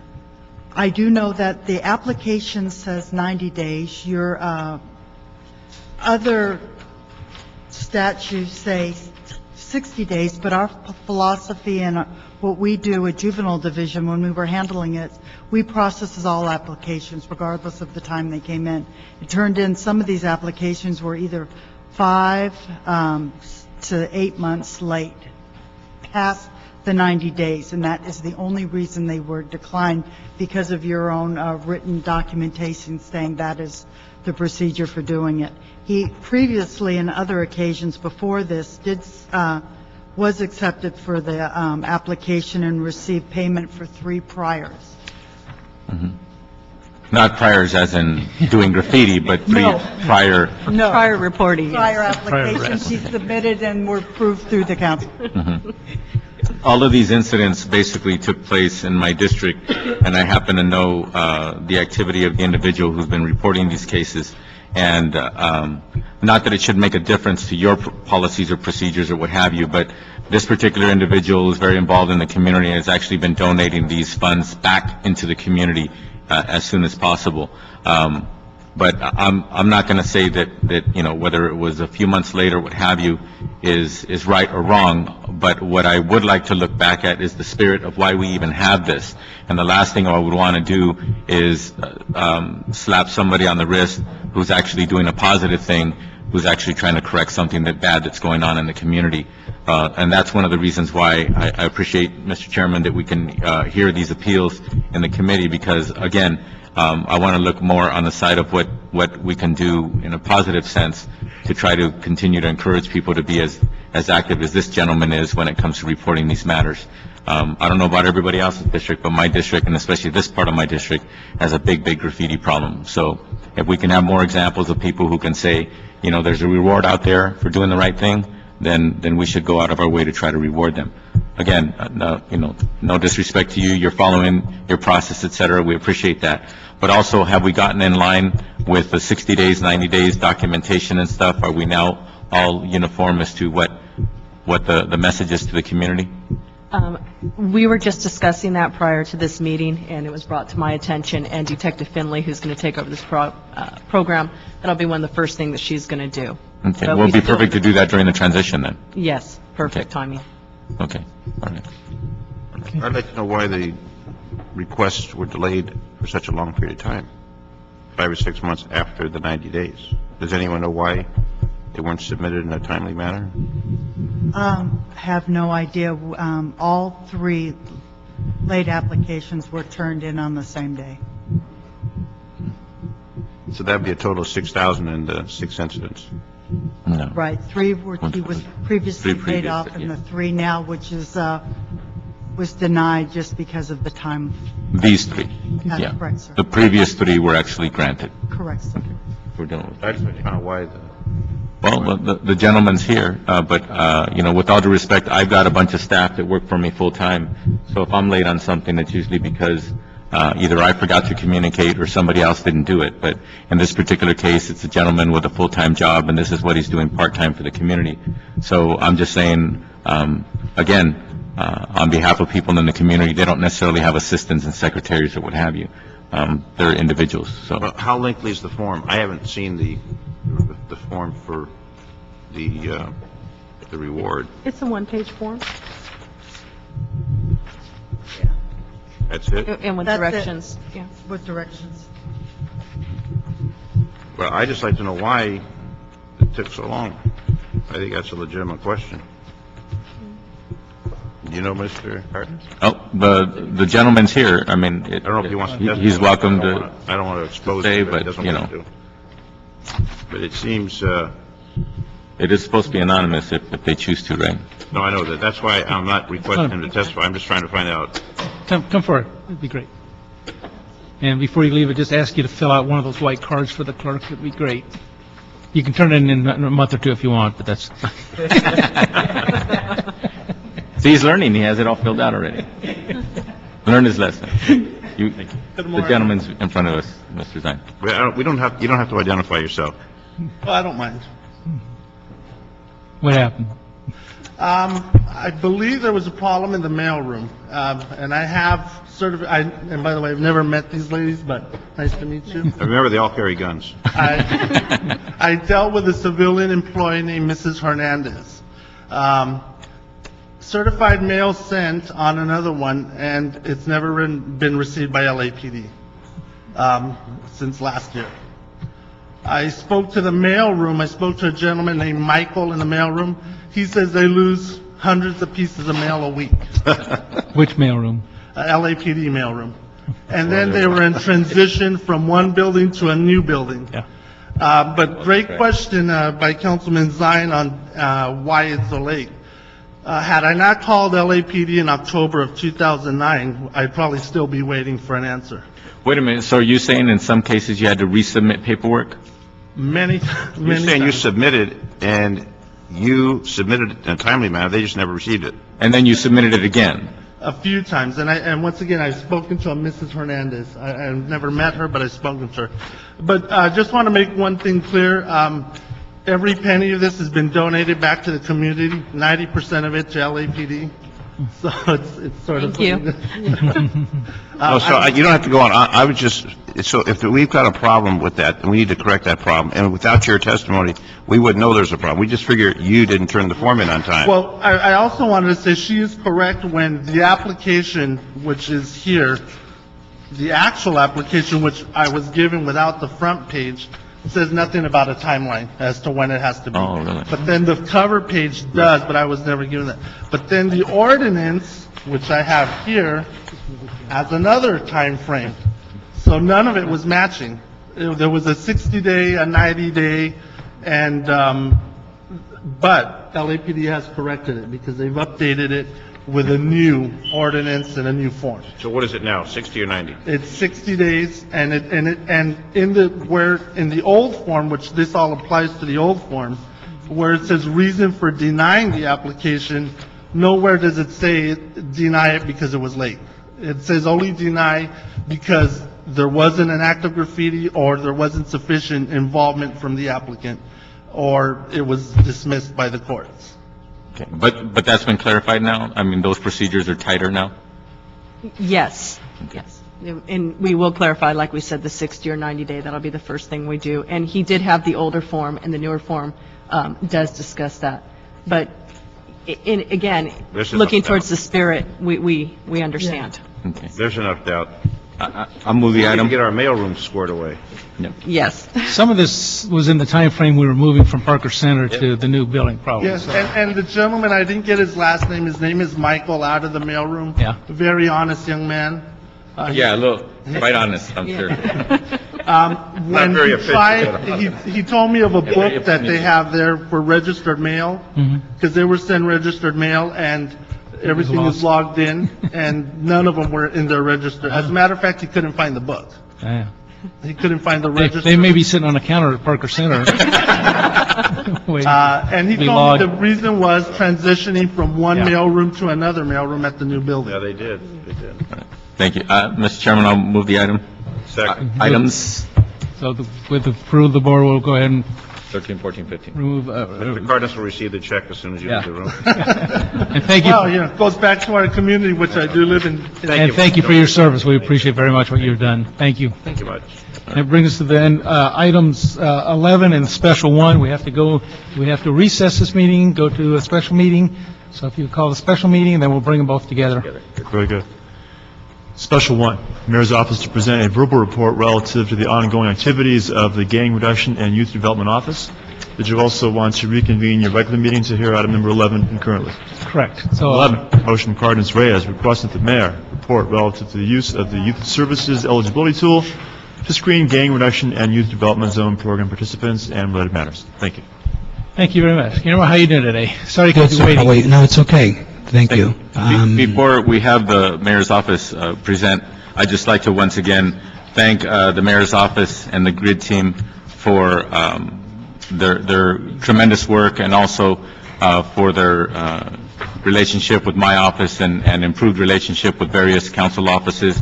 And I think it's important for us to understand that whenever we have an audit, sometimes it can be a bit loud on certain points, yet at the same time, I think it's always important for us policymakers to look at the audit as a whole and also give any department or any entity within the city a fair opportunity to explain the things that they agree or disagree with the audit and the things that they agree that should be corrected, et cetera. So far, our discussions with the mayor's office have been very, very well, and we look forward to your report. Once again, I just wanted to make sure, Guillermo, that you let all of your team know that we really appreciate Thank you, sir. the relationship and Thank you very the much. hard work that's been going on. Thank you. Thank you. What we thought we would do is that we would like to give you a brief report of where the current status of the grid office, report back on the motion of regarding the Y set and the risk factors, and then we can discuss the grid action plan, which includes really the areas, what we call the tools for further growth, which are the things that we're implementing for 2010. Next one. Basically, our goals are still the same as they've always been, which is to reduce gang-related violence, address the root causes of why youth join gangs, promote positive youth development, and of course, focus the efforts on the communities that need help the most. There are a lot of program initiatives that the grid office oversees: gang intervention, which is extracting youth 14 to 25, sometimes they're a bit older, the citywide gang-related incident response, the Summer Night Lights program, the gun buyback, the training academy, the gang prevention, ages 10 to 15, and we just recently took oversight of the YWAR program, Young Women from Adversity to Resiliency. There are 3 action groups that we drive. One is the multidisciplinary teams in the communities, the community action teams, which we'll formally call an advisory group, and the grid cabinet. And of course, the evaluation of the grid programs are done by an external contractor. So gang intervention, one of the ways that we work very hard to try to reduce gang-related violence in the grid zones. We work with 12 providers we support contracts that deliver services in 12 grid zones. And those are listed there: Pacoima, Panorama City, Boyle Heights, Cypress Park, Ramona Gardens, Rampart, Bowen Village, Southwest 2, 77 Florence Graham, 77 2, and Watts. There are 2 active non-grid efforts and 1 additional non-grid intervention provider that is currently in the contracting phase for the San Fernando Valley. Just to give you a scope of what that work means, from April 09, yes, sir. I think it's appropriate time, especially with Mr. Zine here, since he doesn't have any grid in his district, yet we're looking at the intervention contracting phase for the San Fernando Valley. What's the relative timeline that we're hoping to have that solidified and in place? Well, we are, it's any day now. We're expecting, the staffing is ready to go. We're doing the paperwork. I believe the transmittal, we were hoping to have it here today. We couldn't get a CAO report finished, but the staffing on the ground is ready to go. And we're also doing some additional work with your staff, Jorge Reyes, and I can go into that a little bit more later. I just thought it would be good for us to know what that status is, since it's mentioned here in the report. Go ahead. Okay. So to give you a sense of what that means, from April 109 to December 30th of 2010, the grid office staff, along with intervention and law enforcement, responded to 1,130 gang-related incidents. By responding, I mean 24/7, going out on the field, supporting the work of intervention, supporting the work of LAPD. We feel that this has been a really valuable tool in getting, number one, in building a different kind of relationship between intervention and law enforcement, but also in being able to respond to families immediately after a gang-related incident. So the response protocols means racer notification, grid staff, gang intervention contractors, and LAPD respond simultaneously. Those incident responses have involved 204 gangs.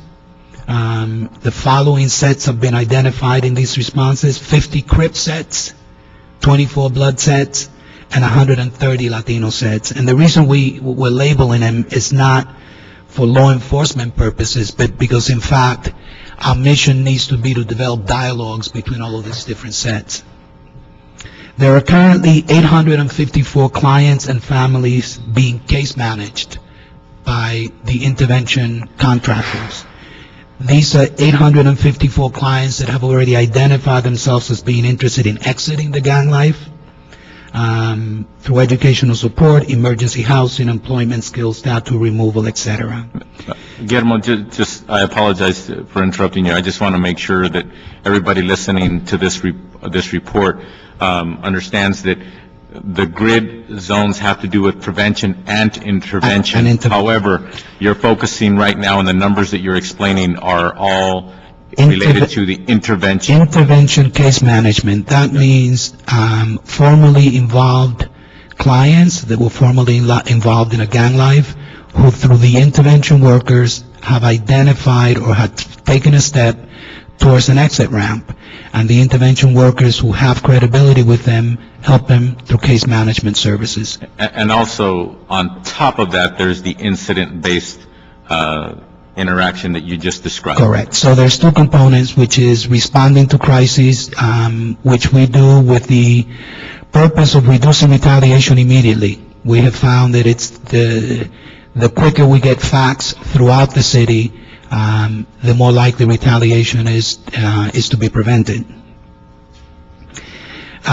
This is an initiative you don't hear much about, but we consider it the beginning of our summer violence reduction strategy, which is the gun buyback.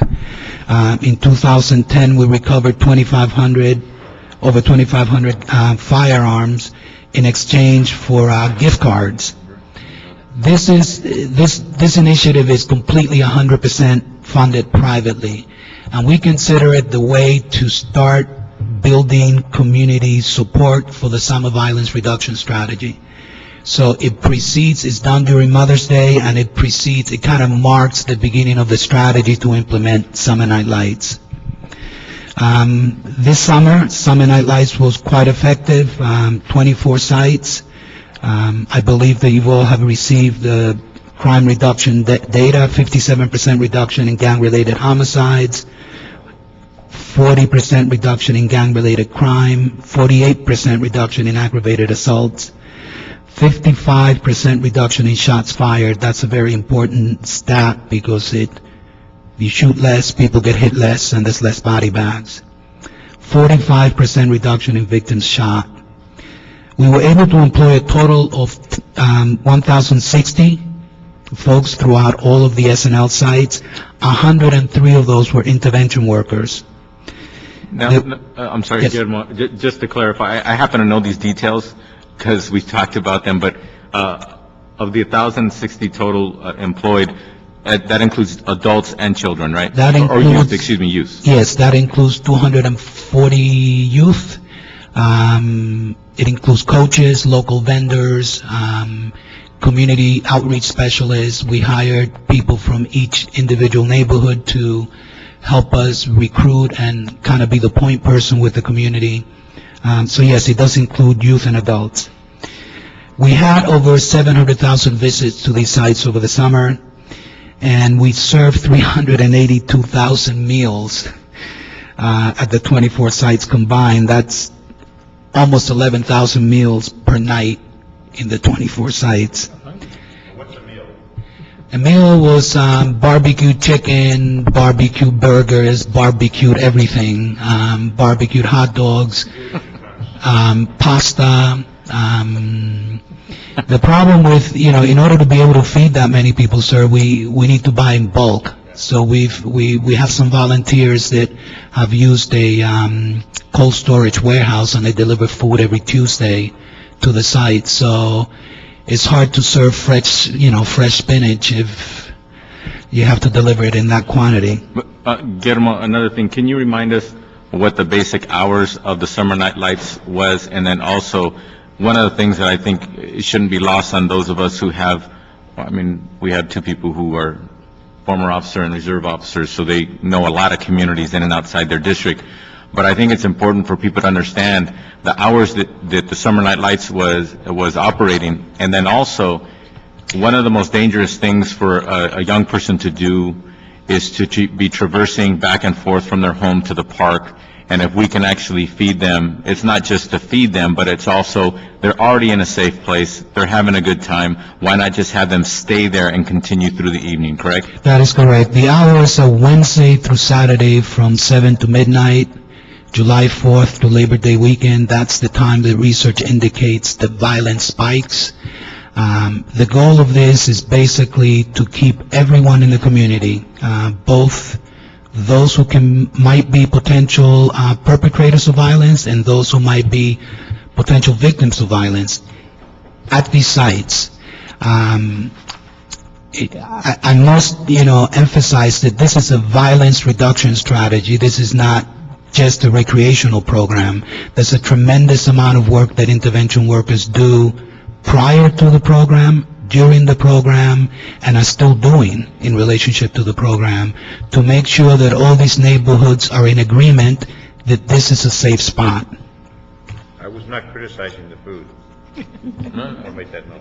I'm going to want to go visit now. So we make a lot of fun of, we make fun of the food all the time. It's, all right, so the other part of the other program initiative that is a part of the violence reduction strategy is, of course, training intervention workers. And we've had the first graduating class in May 2010, 27 intervention workers. The second graduating class will be in December. We had a very robust discussion in committee about the scope of the academy, and I believe we will be coming back to committee to report back on the academy relatively soon. So we've been talking primarily about gang intervention, which means extracting those who are currently involved in the life. We're here in part to report back on the use of the YSET as it applies to gang prevention. And so, just to clarify that, there are contracted agencies in 12 of the grid zones, just like intervention, and 4 non-grid contractors. There are currently 27, almost 2,800 youth and their families receiving services, and there are as of 10/31, because we get the reports once a month, there are 29, almost 3,000 eligible youth that have been screened. It's important to separate risk factors from the Y set. So I will go through it, quickly in steps. Based on research, it is assumed that the external risks that these youth, that they're at risk for gang joining based on two different kinds of risks. Some are external, which are community risk, and some of them are peer, individual, and family risk factors, and those we refer to as internal. So again, Guillermo, we're talking about prevention. Prevention. Prevention. That is preventing youth from ages 10 to 15 from fully identifying themselves as a gang member. And these are youth that have to be at the highest risk of gang joining, and that is determined by 2 sets of variables: community variables and internal variables. And I'll go through both of them. The community variables were established through the needs assessments. You do know that these grid zones, by their very nature, are high-risk areas. The average size is 3.5 square miles. About 40% of the population is under age 18. Although the population of the grid zones constitute only 8% of the city's population, they account, in 2007, they accounted for 30% of all gang crime in those zones. 55% of LAUSD foster children attend elementary or middle schools in the grid zones. And 31% of probation youth attend schools that serve the grid zone. And 30% of the families live below the poverty line as compared to 19% for the rest of LA. $30,000 is the median income. So all these community factors already define a tendency to be at high risk. Through research, 9 risk factors have been evaluated, have been gathered, and they're written here in kind of clinical language. I'll go through them and explain a couple of them. So if a youth lives in these communities and they are seen to have 4 of these risk factors at an elevated level, they qualify for the program. And those risk factors are antisocial tendencies, impulsive risk-taking, neutralization, delinquency and substance abuse, negative peer influence, critical life events, weak parental supervision, and family gang influence. To most families, those are just labels. So let me just quickly explain a couple of them, which it's something that we've had to do. Neutralization means a youth that is incapable of feeling remorse. He can hurt somebody else and sort of neutralize it. He can steal something and feel no guilt about it. When we talk about critical life events, it doesn't mean that somebody just broke up with their girlfriend or their boyfriend. This is a youth that is in constant drama, shifting homes, getting kicked out of school. Yes, sir. A father just being taken off to prison, is that considered a critical life event? That is. Okay, whether or not there's a family member in the household Whether there's a maybe family involved in prostitution, is that a critical life event? All those are critical factors. Weak parental supervision, that means really parents who are physically or emotionally absent, consistently. Family gang influence.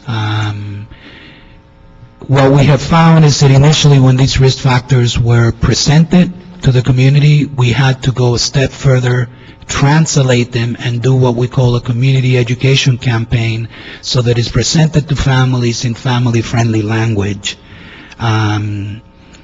We have found that has made a huge difference in terms of being able to get referrals, in being able to get families to buy into the services, and in really understanding what the program is about. So The current program steps are this. For a youth to receive prevention services, generally they are referred by a community source who has been given information about these risk factors.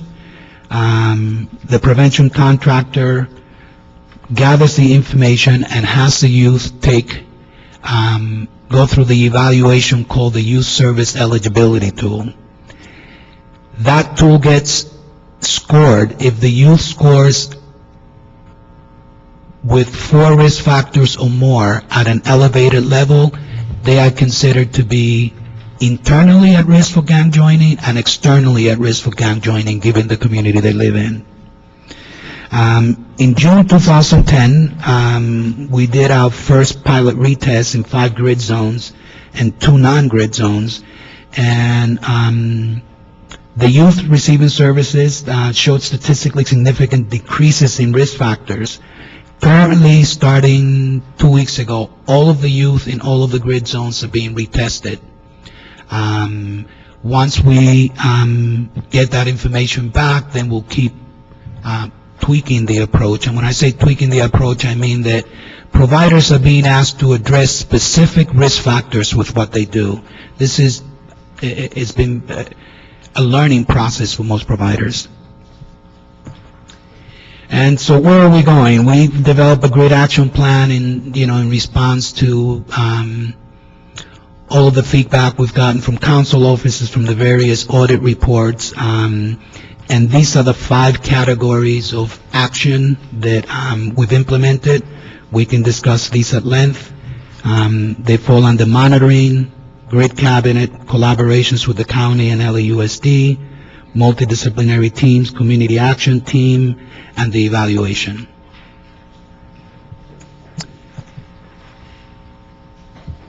Questions? Yes. Thank you. Once again, I want to thank you for the report and also the comprehensiveness in which this new role within the mayor's office has taken on. Thank you. In the interest of time, Mr. Chairman, what I'd like to do is defer the YSET discussion to our next committee, and I think we're looking to have another report going on in that committee as well with the mayor's office. Yes. So if we could do that in the interest of time. But getting back to the report here, when it comes to, you mentioned, Guillermo, about strong, at least 4 of those factors are strong within the life of that young person, and then that they qualify to be part of that, in this case, close to 2,900 or so individuals who have qualified.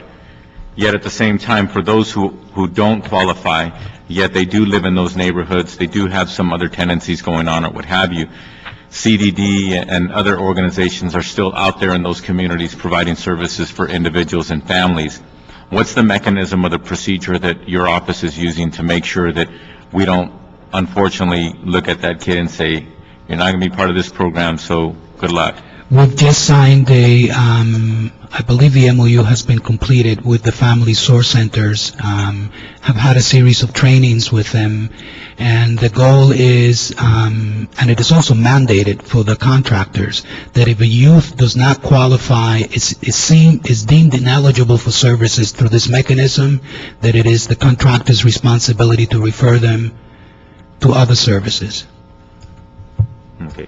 So CDD and beyond, right? In other words, there are other networks of activities and opportunities out there, and these organizations are to make sure that they connect those organizations with that individual. There are 2 mechanisms for that. One is the formal MOUs with CDD, and the other is the community action teams have been restructured to take on that responsibility of leveraging resources to make sure that there are adequate referrals being made for those youth that do not qualify, which is roughly, I believe it's around 45%. 45%, okay, thank you. In addition to that, you mentioned in your report about the success of graduating interventionists and the intervention portion of your report, interventionists with the Los Angeles Violence Intervention Training Academy, otherwise referred to as La Vida. That is the formal organization that's working directly with the city and with some city funding and other resources. Yet at the same time, there was another graduation again with Maximum Force Enterprises that you're very familiar with. Yes, so I is am. your team. I just want to make sure that we understand that this formal relationship with one of the organizations that is doing some semblance of training, and I don't mean that in a bad way, they're doing some semblance of training. They're both somewhat alike but somewhat different as far as some of the things that they're doing. Yet at the same time, do you agree or disagree that there is capacity to make sure that we continue to have more training and that both organizations continue to grow and learn by their methods and continue to train? I think that we need, we're sorely lacking in the number of trained intervention workers throughout the city. I think that there are, the same way that different schools in every other profession have different philosophies about teaching, that I think the same should apply to intervention. This summer, while we hired a very large number of intervention workers, it became very apparent to us that as Summer Night Lights grows, that the capacity needs to grow for intervention workers. So I do agree that we need more trained intervention workers in the field. Okay, thank you. And also, I think it's important for us to understand, it's just like, for example, there's two notorious public institutions, one public, one private, USC and UCLA. They both have their philosophies, they both have a tremendous reputation, yet at the same time, they're literally blue and red. Correct. However, they both have their place and they both have value and they both are doing wonderful work either way.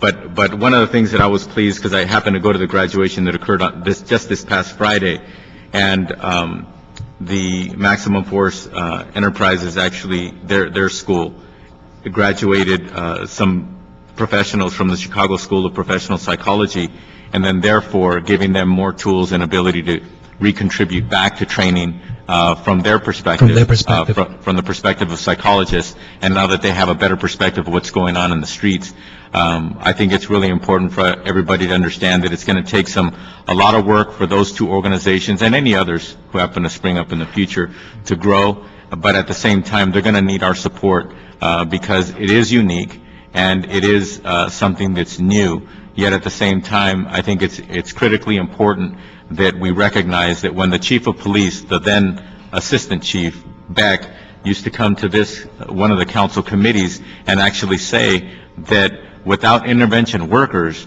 the peace on the streets would not be possible to the level that it's being done today. So for us to support the intervention workers and the intervention organizations and the intervention community, I think it is a responsibility of the city as a whole, be it the police department, the mayor's office, the city council, and whatever department has any semblance of responsibility in this arena.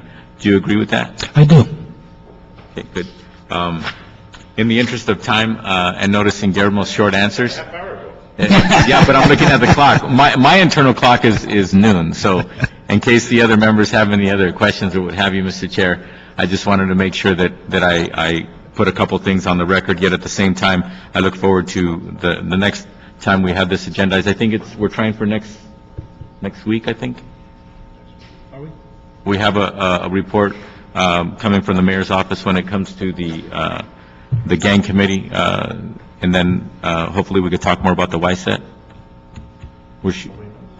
When we're shooting for, Guillermo? Time frame? Excuse me, I haven't gotten the schedule yet, but I will respond to the schedule whenever we need to come back. I think we were shooting for the next committee, which will be in next week, Mr. Chairman. Yeah, if they can be ready in a week. Excuse me? If you can be ready in a week. Yes. And one of them required the LAO report, right? Which report, sir? You were mentioned earlier that there was an LAO report that wasn't ready. I'm sorry, CAO, I'm thinking. Correct. That's the I've been CAO. interacting with Sacramento a lot lately. The CAO report relative to the contracting for the non-grid intervention in San Fernando Valley. Oh, okay. So On that one. we do need to hear that because As soon it's as possible. urgent, yes, it's urgent to get those folks on the ground. Okay, so if we can just hear the YSET, along with the mayor's report on the gang committee, if we can do those together, that'd be perfect. Next week. Next week, thank you. Okay, thank you. That'd be the order, no questions, further questions? All right, so we'll hold this in committee for one more week on, oh, no, we just note and file this portion, we'll have the other portion back separately. This report was a verbal, so there's no action necessary. Yeah, just- We have it back in committee next week. That's fine, very good. Thank you, that concludes today's agenda. We had one request for public speaker and public comment, he's not here, Dr. Williams. Is there anyone else? We can adjourn the meeting, thank you very much. Thank you, Chairman.